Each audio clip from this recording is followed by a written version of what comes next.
Hey guys, in today's lecture, we'll be discussing Act 2 of Henry IV, Part 1. Act 2 has 4 scenes. The first scene is a comic subplot. In the first scene, we have 2 characters on stage. They are Gatshill and Chamberlain. Chamberlain is a person who is in charge of a wealthy household. He is in charge of managing the finances and everyday affairs of a wealthy household. When it comes to inns, a chamberlain is a person who is in charge of the possessions of the travelers who come to visit the inn for a brief stay. Now, the chamberlain of the inn is the one who tells Gatshill that some wealthy travelers have arrived and they are worthy of robbing. See, the person who is in charge of the possessions of the travelers, he himself is inviting robbers to rob the possessions of the rich travelers. That is the irony of the situation. Now let's take a detailed look at the commentary. Act 2 includes a dramatic change in tone. So previously in Act 1, Scene 3, we saw that the tone was somber, it was serious. The king was having a conference with the lords from the house of Percys, and it didn't go well, and the Percys were planning a rebellion against the king. So it was a very serious scene. And from that scene, again, we are made to witness the comic subplot. Previously, again, in Act 1, Scene 2, we saw how Poins was planning to pull a practical joke on Falstaff. And the prince was also a happy accomplice in that crime that they are planning. And in this particular scene, it gives us more light onto the way in which Falstaffs trick wealthy travelers.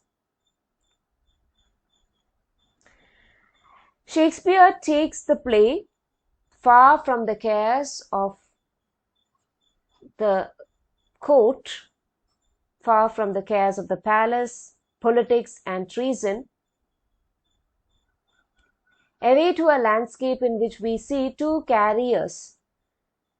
Now, who are carriers? Carriers are like long-distance truck drivers in the modern day. In those days, there were no trucks, but they are like these long-distance travelers. They arrive at an inn in the middle of the night. One carries a lantern, and if a person carries lantern on stage, it shows that it is night. It is not daytime, that it is night. Even if the play is staged in broad daylight, if a person carries a lantern on stage, it means that they are depicting night time on stage.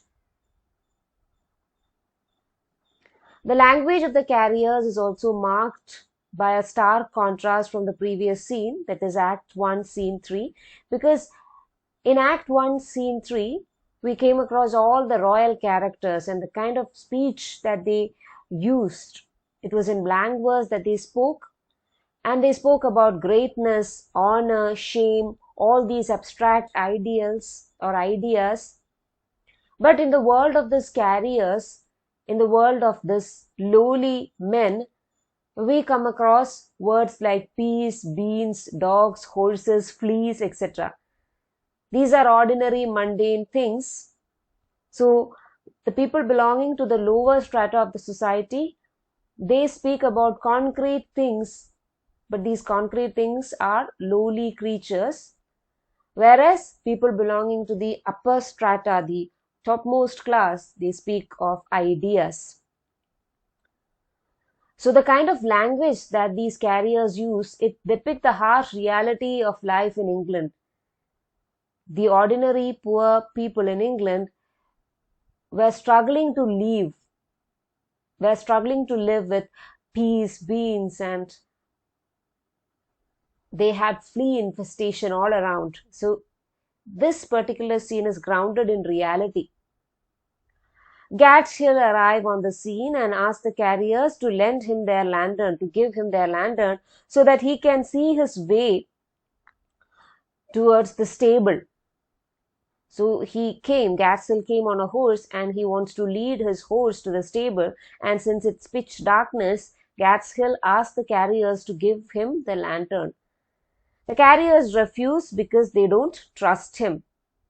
And their instinct is correct, because Gadshill is after all a person who plans robbery.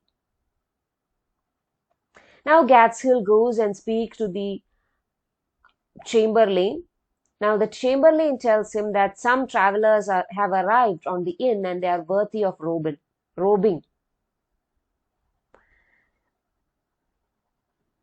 Gadshill asks Chamberlain, are there any worthy travelers worthy of robbing? And he says that he himself has heard so from somewhere, because Poins in the earlier scene said that some travelers have arrived and they are on their way to Canterbury and they are worthy of robbing, right? And now Chamberlain also confirms the case. He also confirms the news. So Gadshill asserts that he will rob these wealthy travelers, and he boasts that he will even escape the hangman.